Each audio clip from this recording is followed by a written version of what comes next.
अब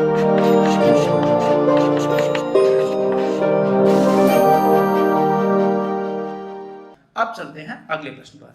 क्या है? अपूर्ण प्रतियोगिता के अंतर्गत अल्पकाल एवं दीर्घकाल में मूल्य निर्धारण किस प्रकार होता है? सचित्र समझाइए, इसकी विशेषताएं भी बताइए। बहुत ही अच्छे से हम लोगों ने इसको डिस्कस किया हुआ था। अल्पकाल और दीर्घकाल क्या होता है? यहाँ पर देखिए किसकी बात की जा रही है? मूल्य निर्धारण की बात की जा रही है। तो मूल्य निर्धारण में अल्पकाल में हम लोगों ने देखा था कि 2-3 चीजें हो सकती हैं। दीर्घकाल में तो होता क्या है? दीर्घकाल यहाँ पर आसान हो जाता है। बहुत बार इकोनॉमिक्स में हम लोग देखेंगे कि दीर्घकाल जो है वो ज्यादा आसान हो जाता है, क्योंकि दीर्घकाल में हम लोग क्या मान लेते हैं कि there will be no super normal profits in the long run. दीर्घकाल में कोई भी अधिसामान्य लाभ नहीं हो सकता और ना ही नुकसान हो सकता है। तो जो एकदम नॉर्मल प्रॉफिट्स हैं आपको वो होंगे। तो मूल्य निर्धारण का सीधा सीधा उत्तर मिल जाता है। सीधे सीधे दीर्घकाल में चलते हैं। पहले आपको दीर्घकाल में सीधे सीधे दिख जाएगा तो बहुत आसानी से समझ में आ जाएगा। ठीक, ये देखिए अब यहाँ पे ये जो ग्राफ है वो उतना अच्छा आपको क्लियर नहीं दिख रहा होगा, तो मैं आपको इसको क्लियर करके बना के दिखा देता हूँ। नॉर्मली ऐसा कुछ अपना ग्राफ है। हम लोगों ने देखा था कि औसत आय गिर रही होती है, लेकिन उससे भी तेजी से गिरती है हमारी सीमांत आय। अच्छा, और जो हमारा मार्जिनल कॉस्ट यानी कि सीमांत लागत वक्र बहुत तेजी से बढ़ रहा होता है। ठीक, तो ये अगर हमारा सीमांत लागत वक्र यानी कि मार्जिनल कॉस्ट कर्व है और ये हमारा मार्जिनल रेवेन्यू कर्व है, तो हम लोगों ने पहली कंडीशन देखी थी कि MR = MC होना चाहिए। ये कौन सी कंडीशन होती है? लाभ अधिकतमीकरण की कंडीशन होती है, प्रॉफिट मैक्सिमाइजेशन की कंडीशन होती है। इसको याद करके हम लोगों ने बताया था बहुत बार। अब ये जो लेवल है इसी को जब आप ऊपर लेकर के जाते हो तो आपको क्या मिलता है? यहाँ पर आपको एवरेज रेवेन्यू कर्व था। तो जो आपको औसत रेवेन्यू मिल रहा है वो आपको यहाँ से मिल जाएगा। ठीक, क्या मिल गया? यहाँ पर ये आपको औसत रेवेन्यू का प्राइस हो गया और ये आपकी क्वांटिटी हो गई। तो ये जो आपको एरिया मिला, ये एरिया क्या मिला? टोटल रेवेन्यू, कुल संप्राप्ति। अच्छा, लेकिन इसी में हम लोग क्या करते हैं, साथ ही में आपका सीमांत लागत के साथ साथ औसत लागत वक्र भी देखते हैं। क्या देखा करते हैं? औसत लागत वक्र। अब औसत लागत वक्र मान लीजिए अगर कुछ ऐसा है, ठीक, यहाँ पर तो यहाँ पर औसत लागत इतनी ही हुई। तो औसत लागत अगर इतनी हुई तो यहाँ से इसी लेवल पर ये जो आपने निकाल लिया ये क्या हो गया? ये वाला एरिया, ये वाला एरिया आपका हो गया टोटल कॉस्ट।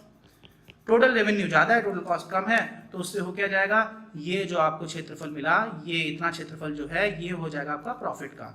ठीक, अच्छा, लेकिन ये सब तो कब किस पे डिपेंड कर रहा है? ये सब तो इस बात पर डिपेंड कर रहा है कि भाई आपका एवरेज कॉस्ट कर्व कहाँ से होकर के जा रहा है, जो हम लोगों ने यहाँ पर मान लिया। अगर यही एवरेज कॉस्ट कर्व और ऊपर की जगह नीचे हो जाता, यहाँ पर आपका नीचे से होकर के जा रहा होता, तो आपको नुकसान भी हो सकता था।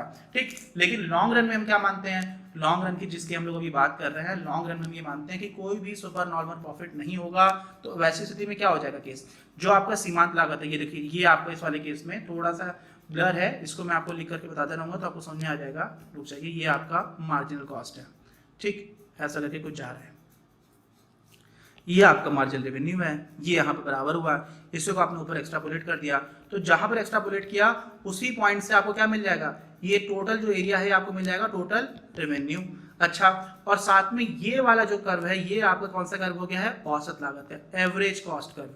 तो ये एवरेज कॉस्ट कर्व अगर हो गया, यहाँ पे टच कर रहा है, तो एवरेज कॉस्ट भी इतनी हो गई। तो इस वाले केस में क्या हो गई? जितनी लागत है औसत, उतनी ही औसत संप्राप्ति है। तो यहाँ पर टोटल रेवेन्यू टोटल कॉस्ट के बराबर हो जाएगा। तो कोई भी लाभ होगा क्या? नहीं होगा। जब कोई भी लाभ नहीं होता उसी को हम लोग बोल देते हैं नॉर्मल प्रॉफिट्स। तो आप सोचोगे यार कोई लाभ नहीं हो रहा तो उसको नॉर्मल प्रॉफिट क्यों बोलते हैं? क्योंकि हम लोग यहाँ पर जो कॉस्ट लेकर के चल रहे हैं, एवरेज कॉस्ट, ध्यान से समझना, वो फाइनेंशियल कॉस्ट है क्या? नहीं, वो इकोनॉमिक कॉस्ट है, आर्थिक लागत है। आर्थिक लागत में हम लोग अपॉर्चुनिटी कॉस्ट यानी कि अवसर लागत को भी इंक्लूड करके चलते हैं। क्या होता है? अवसर लागत भी इंक्लूडेड होती है। इसीलिए अवसर लागत इंक्लूड होने की वजह से नॉर्मल प्रॉफिट बोलने में समस्या नहीं, क्योंकि आपने कहीं और पैसा इन्वेस्ट किया होता और आपको जो पैसे मिलते वो यहाँ पर ऑलरेडी इंक्लूडेड है। तो ये तो हमारा हो जाता है दीर्घकाल का। दीर्घकाल में सीधा सीधा एक ही केस बनता है कि आपको नॉर्मल प्रॉफिट ही होगा, या आप बोल सकते हैं कोई भी प्रॉफिट नहीं होगा या नॉर्मल प्रॉफिट होगा। एक ही बात है। जो इकोनॉमिक्स स्टूडेंट्स नहीं है वो लोग सोच रहे होंगे कि सर का दिमाग खराब हो गया है, लेकिन जिन लोगों ने इकोनॉमिक्स सही से नहीं पढ़ी उनको भी यही लग रहा होगा, जिन्होंने ठीक से पढ़ी उनको समझ में आ रहा होगा। अब होता क्या है, जब हम लोग अल्पकाल की बात करते हैं तो 3 स्थितियां बन सकती हैं। ये सारी चीजें लिखी हुई आप लोग देख सकते हो। असामान्य लाभ या लाभ अर्जित करने की स्थिति, ये कब होता है? ये तब हो जाता है जब, समझिएगा, जब आपका एवरेज रेवेन्यू कर्व काफी ऊपर रह जाता है एवरेज कॉस्ट कर्व की तुलना में जिस पॉइंट पर आप बेच रहे हो। तो ऐसे में क्या हो जाएगा, रेवेन्यू यानी कि आपकी संप्राप्ति ज्यादा हो रही है, एवरेज कॉस्ट यानी कि आपकी उस पॉइंट पर एवरेज कॉस्ट कम आ रही है, तो आपको क्या हो जाएगा, अधिसामान्य लाभ हो जाएगा। दूसरा वाला केस क्या हो जाएगा, जब शून्य लाभ हो रहा होगा या फिर सामान्य लाभ, यहाँ पर भी देखिए लिखा हुआ है शून्य लाभ मतलब कोई लाभ नहीं, सामान्य लाभ मतलब नॉर्मल प्रॉफिट।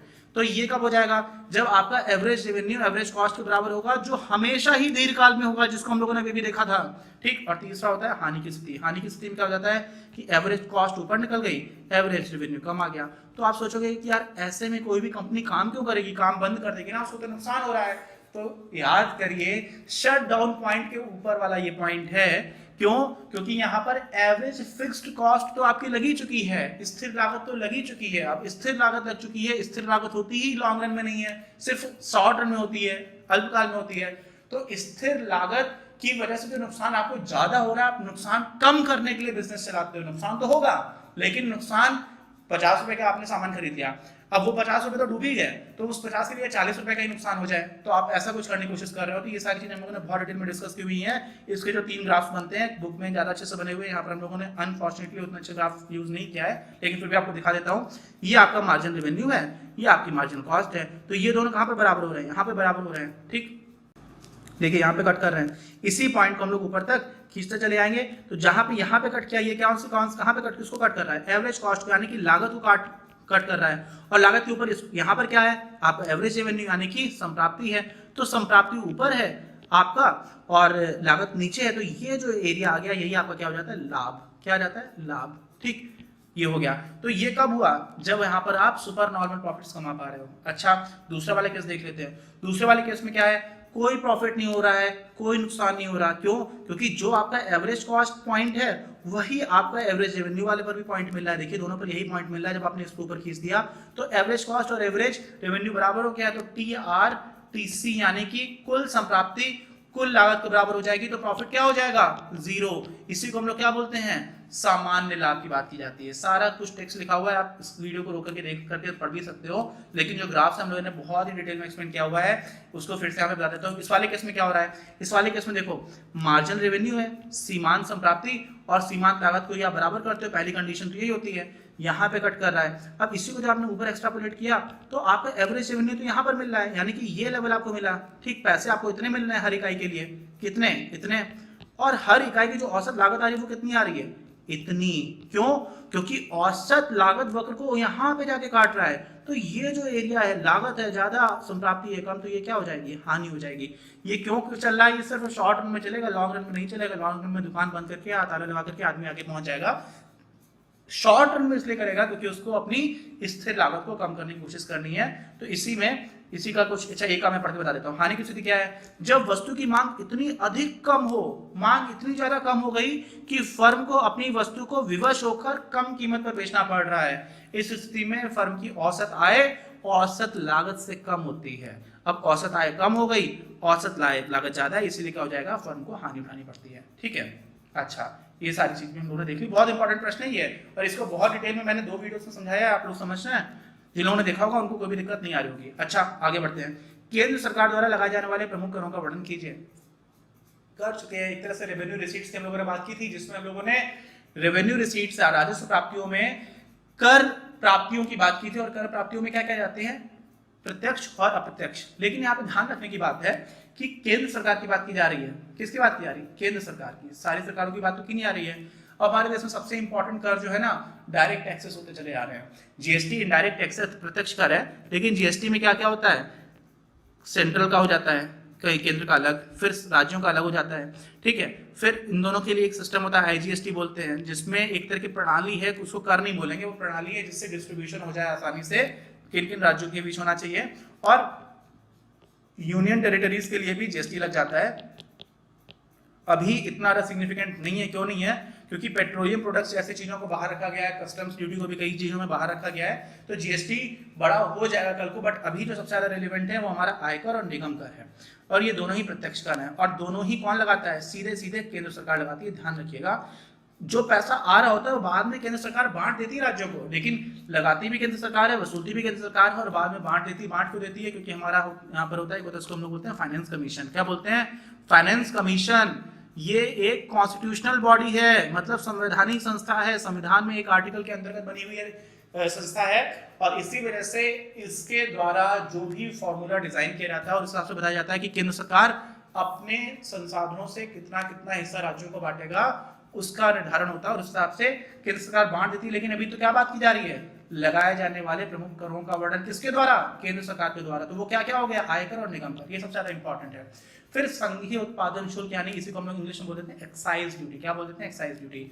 इसका महत्व बहुत कम हो गया है, कब, क्योंकि जीएसटी आ गया है। लेकिन बहुत ज्यादा कम इसलिए भी नहीं हुआ है क्योंकि अभी भी जो पेट्रोलियम प्रोडक्ट्स हैं, आपको मालूम है पेट्रोल कितने का बिक रहा है, कुछ 98-99 100 रुपए का हो गया, मान लीजिए 100 रुपए का है।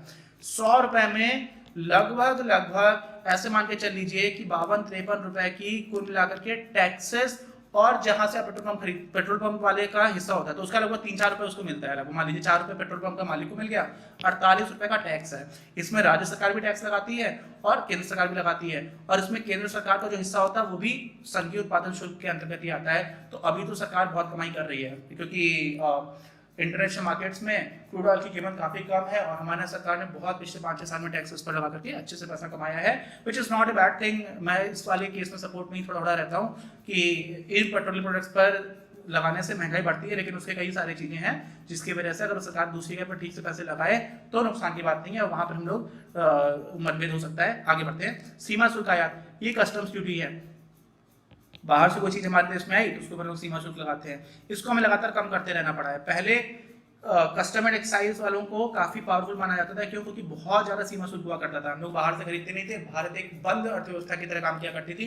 लेकिन जैसे जैसे हमने अपने आप को ओपन किया है वैसे वैसे हमें टैरिफ को कम करना पड़ जाता है। टैरिफ समझना एक तरह का टैक्स रेट है जो हमने आयातित वस्तु पर लगाया होता है, उसको हमें कम करना पड़ जाता है। तो क्या होता है, निर्यात कर को ही सीमा शुल्क कहते हैं। निर्यात और आयात यहाँ पर दोनों ही एक तरह से समझ रहे हैं, मुख्य रूप से आयात पर ही होता है, ठीक। अब इस तरह की किताबों में लिखा रहता है, बताइए, है ना। जब ये शुल्क मूल्य के आधार पर लगाए जाते हैं तब इन्हें मूल्य अनुसार शुल्क यानी कि टैरिफ के समझ सकते हैं। और एक बार कुछ कुछ होता है एकदम फिक्स्ड भी रहता है, लमसम बोल देते हैं। शुल्क परिमाण या संख्या के अनुसार लगाते हैं तब इन्हें परिमाणानुसार शुल्क कहते हैं। भारत में ये दोनों प्रकार के शुल्क लगाए जाते हैं। केंद्र सरकार को निर्यात शुल्क की अपेक्षा आयात शुल्क से अधिक प्राप्ति होती है। आयात हम ज्यादा करते भी और आयात पर ज्यादा टैक्स भी लगता है। निर्यात पे हम ऑलरेडी टैक्सेस को कम रखते हैं। क्यों करते हैं कम, मैंने बताया था, इसलिए रखते हैं निर्यात पे कम क्योंकि निर्यात से हमें फॉरेन एक्सचेंज मिलता है। क्या मिलता है, फॉरेन एक्सचेंज, विदेशी विनिमय, जिसकी बहुत ज्यादा आवश्यकता होती है।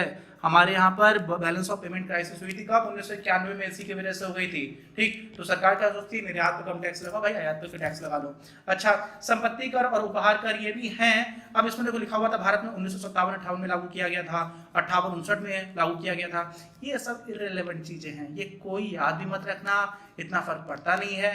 याद कर लिया तो बहुत अच्छी बात है, याद नहीं होता है तो आप इसके पीछे मत पड़ना। और ये समझना किस चीज कितनी वेटेज है, भाई ये दोनों वैसे ही इनसिग्निफिकेंट हो गए हैं। केंद्र सरकार ने इस कर से भी आय प्राप्त होती है, इस कर को समाप्त कर दिया गया है। इनको पेपर टैक्सेस भी बोलते हैं। क्या बोलते हैं, पेपर टैक्सेस। ये पेपर पर टैक्स है, आप परीक्षा में लिख करके आ जाओगे, लेकिन इससे पैसा तो कुछ इतना आता नहीं है, इसको मैनेज करने में पैसा खर्च हो जाता है, इसलिए इन दोनों का इतना ज्यादा इंपॉर्टेंस नहीं है, इसको आप इग्नोर कर सकते हो। अब लेकिन अगर ये प्रश्न आएगा तो ध्यान रखिएगा, CGST लिख करके जरूर आना, central goods and services tax. क्यों, क्योंकि केंद्र सरकार के लिए ये काफी बड़ा स्रोत होता चला जाएगा आने वाले भविष्य में। और जीएसटी इतना इंपॉर्टेंट टैक्स में एक रिफॉर्म हुआ था, तो उसको भी आपको लेकर के आना चाहिए।